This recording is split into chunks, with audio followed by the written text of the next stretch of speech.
Hey, what's going on guys, it's Tom here, back today with another video. I'm back today with some more Black Ops 2 information, and I've actually got some of the first Black Ops 2 multiplayer information, and David Vonderhaar actually released a sound clip last night, and I'm going to play this sound clip for you guys right now.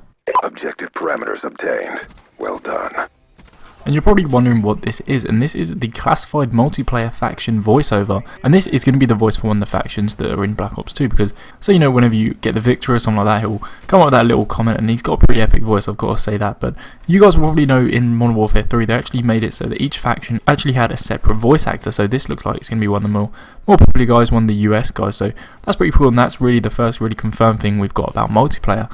One thing we actually do also know is about the minimap, and David Vonderhaar has been talking on Twitter, and you might actually remember back in Modern Warfare 3, before it actually came out, in one of the teaser trailers they actually showed a 3D minimap, and David Vonderhaar has actually been asked a little bit more about this, and they said that they've actually prototyped it and it's not a viable option. They're actually not going to be having it in the game, so it looks like we're going to be sticking with the 2D minimap from now on. And one final thing I wanted to quickly mention about multiplayer is that I was actually talking about there might be a possibility of a new engine, and that was a couple of videos ago. I'll actually put a link in the description to that in case you missed it. But it actually turns out they are using the Black Ops engine for Black Ops 2. They're actually enhancing it kind of graphically, and I think that's a really good idea, because personally I do think that Black Ops played really well. It was probably personally my favourite Call of Duty to play, probably the one that I kind of understood the most and got the most out of, so I really enjoyed that.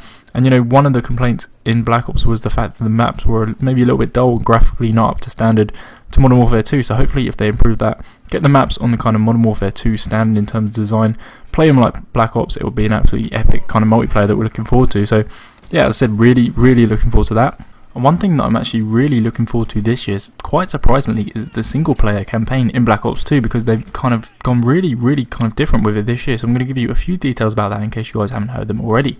So most of you guys will actually know how the standard kind of campaign works in Call of Duty. You know, you play as mainly one character, you just kind of fail missions, pass missions, go all the way to the end, and this kind of story finishes. So this year it's actually going to be totally different in Black Ops 2. And one thing that they're really kind of looking to implement is branching storylines. So this is the fact that, you know, if you fail certain missions or if you kind of make certain decisions, they're actually going to affect the storyline where it goes in the future. So I'm imagining that there's probably going to be multiple endings to the game, so maybe there'll be 4, 5, maybe even more endings to the game, so potentially I could play through the campaign and have a totally different ending to you guys from playing the campaign. So that'd be really interesting. It'd be quite funny to see some Let's Plays where people are like, you know, that didn't happen for me, but yeah, that was something that was really interesting to me. So kind of puts more of the power in your hands, and you're going to be like choosing whether to kill certain people or make certain decisions. I don't know, it's going to be something like that, and you're going to have lots of different endings. One of the things that they're actually doing is giving you a lot more power of who you kind of play as, so you can actually play as pretty much anyone on the battlefield, it seems like. So you're going to be able to play as certain characters. You're actually going to also be able to play as certain machines. So if you want to play as a quad rotor for the whole of the mission, it looks like you can actually do that if there's a quad rotor there.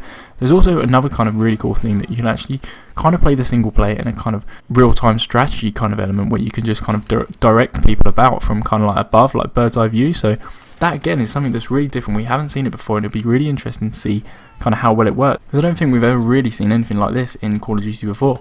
But anyway guys, that's it for this information about Black Ops 2 multiplayer and single player. I'm going to be bringing you lots more information as and when it becomes available, so make sure to subscribe if you haven't already. Also make sure to check out some of my previous videos, a couple of those are on screen right now. And apart from that, I'll catch you guys with another video very soon. Objective parameters obtained. Well done.